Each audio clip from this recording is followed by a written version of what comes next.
Story 1. Someone was living above my ceiling.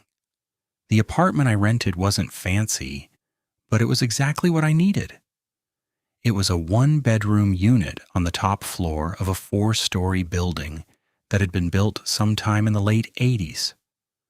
The walls were a little thin, the carpet had definitely seen better days, and the elevator made a grinding noise every time it moved. Still, it was affordable. After college, affordable was all I cared about.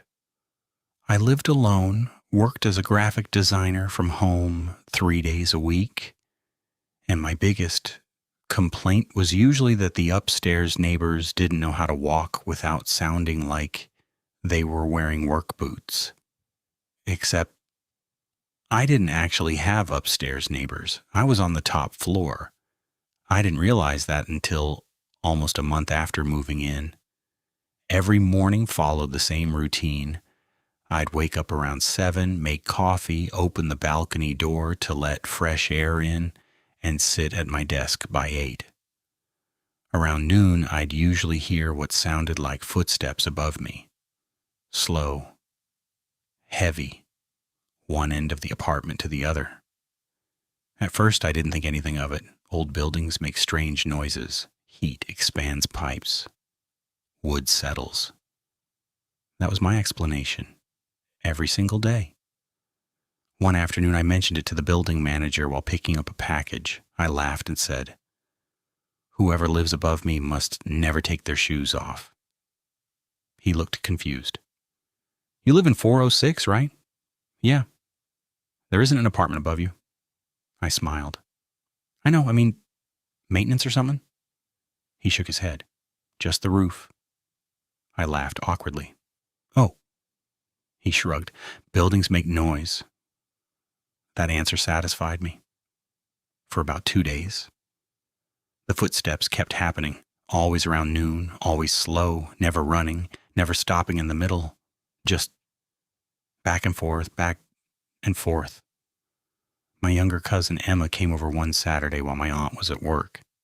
She was 9 years old and loved drawing. She sat on my living room floor with markers spread everywhere while I made lunch. Out of nowhere, she looked toward the ceiling. "Who's up there?" I smiled. "No one." She frowned. "They're walking." I stopped stirring the pasta. Sure enough, thump, thump, thump directly above us. Emma looked scared. "I don't like it." "It's probably pipes." She wasn't convinced. Neither was I. That night, I couldn't sleep. Around 2 a.m, there it was again, a single step, then another. Slower than before, almost careful. I grabbed my phone, no music, no TV, nothing else in the apartment, just footsteps. I actually recorded the sound. The next morning, I played it back. You could hear it clearly, someone walking.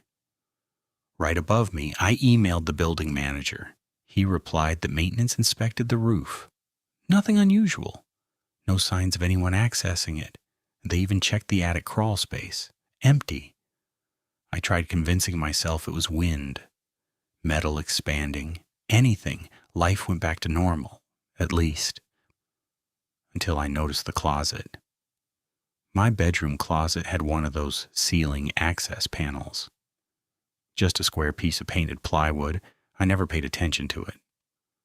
One evening I was putting away laundry when I realized one corner wasn't sitting flush anymore. Just slightly crooked, maybe half an inch. I pushed it back into place. Didn't think much of it. The next morning, it was crooked again. I climbed onto a chair, pushed it back again. The following day, same thing. Now it started bothering me. I figured the wood had warped. That had to be it. Old building, cheap materials. Simple explanation. Emma visited again the next weekend. She walked into my bedroom, looked up at the closet ceiling, and immediately asked, "Why is your attic open?" "It isn't." "Yes, it is." She pointed. The access panel was hanging open just enough to leave a thin black gap, about 2 inches. I stared at it. I knew. Absolutely knew. I'd pushed it shut the day before. That night I wedged a broom handle under the closet door, not because I thought someone was inside, just to prove to myself it wasn't opening. Around 1:30 in the morning. Crack. The sound nearly made me fall out of bed. The broom had fallen over. I walked into the closet. The access panel was open, wide enough for someone to climb through. I stood there staring into complete darkness. I couldn't see anything, no movement, no sound, just blackness. I reached up, then stopped. Every instinct in my body told me, don't. Instead, I slowly backed away, locked myself in the bathroom, called 911. The officers arrived within 8 minutes. One of them climbed into the attic space. The other stayed with me. After about 30 seconds, I heard him yell, "Someone's been up here." My stomach dropped. They found blankets, water bottles, empty food containers, a flashlight, chargers, and